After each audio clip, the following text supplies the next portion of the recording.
How long is a typical school day? And do your children do every subject every day? Or do you split subjects up throughout the week? How do you handle catching up when they fall behind? One thing I love about homeschooling is that you create your own school day and what's best for your family and what's best for your children. And one of the benefits is that because you're in a smaller setting with just your children and the focus is on them, you don't have to have all the fluff of a traditional school, and all the extra time periods that are down periods. And so our typical school day, I would say, runs from about 9 a.m. to lunchtime to about noon. And there's give or take. Sometimes there's a few extra papers after lunchtime, but that's usually what I aim for. And I remember in the beginning when I started homeschooling, I was like, we are going to start at this time. We are going to end at this time. And, I really had this, and I realized 2 weeks in, that was just not going to work for us because I didn't always get around as quick, or the baby cried or woke up or something needed tending to. And once I really caught on to the idea that one of the reasons we're homeschooling is that flexibility, even in our days, it just released me to less of a time schedule and more of a routine in our day, that it's okay if that routine started at 10 and ended a little bit later. But as long as we kind of stayed within our routine that fit our family and we were getting our days done, it didn't matter if it started at a prompt time and ended at a prompt time.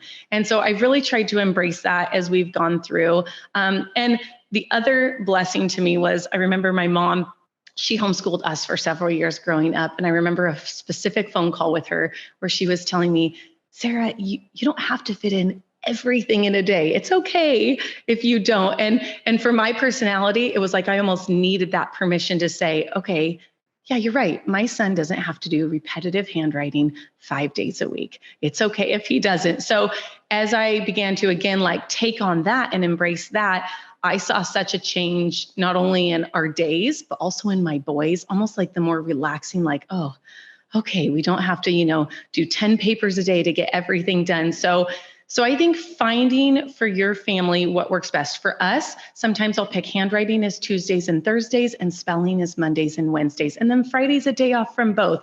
And what that does for me is it takes the pressure off me as a mom. We're still getting it done, but it also takes the pressure off my children to feel like they have to perform to a certain amount every day because mom says so. A typical school day for us lasts about from breakfast until lunch. That's kind of my average of what I try to do. We wake up usually before 7 and we have breakfast by 8. And then from about 9 o'clock to 12 o'clock is full on school.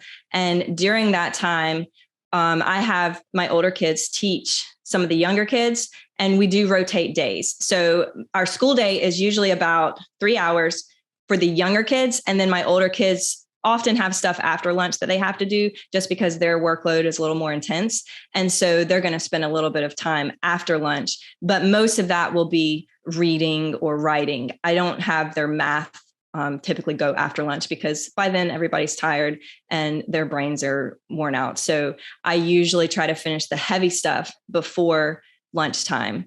And I like to have the older kids teaching because it not only helps me, but it helps them to go over the material, to know that they know it. If you can teach something, then you definitely have mastery of it. So our typical school day is fairly short as far as the intense work. And we do a small portion of that together. For morning time, we'll spend probably 30 minutes together and then divide them up into their separate groups. But because we have so many kids, I'm working in sets of 2 kids here, 2 kids here, 2 kids here doing this. And so I'm constantly rotating, and I'll have some kids in the dining room doing school, and then some kids in the homeschool room, some kids in the living room. And we kind of do a rotation where it's okay, this set comes in here, this set goes in here. So it creates a good structure to the day. And I found that your days are typically revolving around meal times anyway. So you have breakfast, lunch, and supper, and then you fit in your schedule around those meal times and find something that makes sense for what your schedule is. Our typical school day runs for about 4 hours, 5 hours. I kind of allot in terms of for myself, turning off my phone, letting people know that we're doing school. So to not really text me between the hours of like 8:30 and 2:30. Do we do school that entire time? Not necessarily. One child may be off doing their own thing while I'm working with another. So maybe not all of the kids are doing school directly from an 8:30 to 2:30 time frame, but that is kind of where we set aside that time and ask people outside of our home to be respectful of the fact that we're busy. So we may not answer texts quickly or jump, onto a phone call if it's a busy time frame. So that's kind of how we manage in terms of hours, how many hours a day we do school. The way that I plan it is each of my kids have just a color-coded planner. And so I set out on the weekend and say, did we accomplish everything we needed to accomplish last week? Were there things that we missed or things that were not grasped?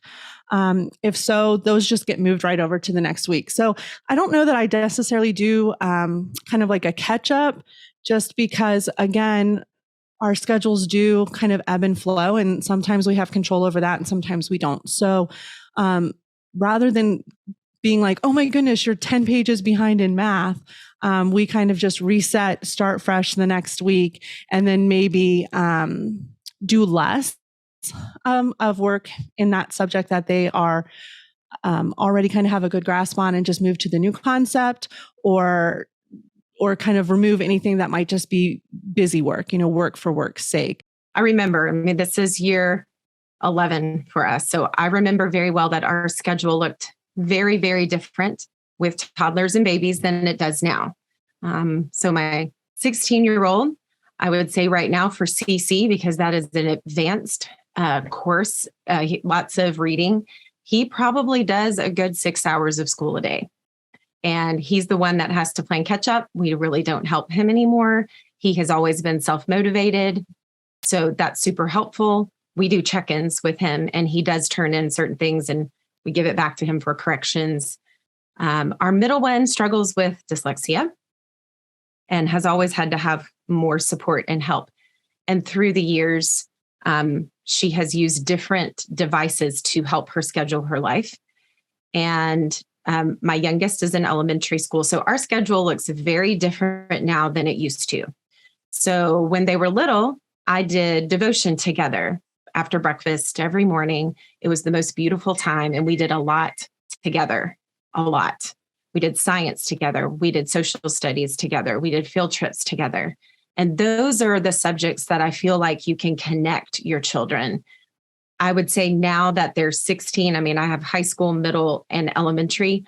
They're in very different corners and have very different aspirations and different sets of skills. So we don't do very much together anymore, except for family Bible study on Sundays. Establish a rhythm. You need a rhythm in your home. You need routine and you need reminders. My kids will tell you that there are lists everywhere. And they use their phones for reminders or their iPads for reminders, or we make a list. So my youngest, he just wants a checklist every day, what he's got to do, got to get the work done so that he can get to the fun and social things he wants to do. So I would definitely lean towards a rhythm, like every morning, have something you do, a routine. Do you do your chores first? Is the house clean before you start school? We used to have something called Busy Bees when they were little. Absolutely wonderful. They made their bed, they brushed their teeth, they had their body dressed. I can't remember the other two because they're not little anymore, but it was precious. They did their Busy Bees, and it was 5 things. It was a list upstairs. And we always started with that in devotion. So have a rhythm, have a routine where you have everybody together. If they're older and it's not time for Busy Bees anymore, my kids still actually do it. They do their Busy Bees just because they know that they have chores and things they need to get to in the house.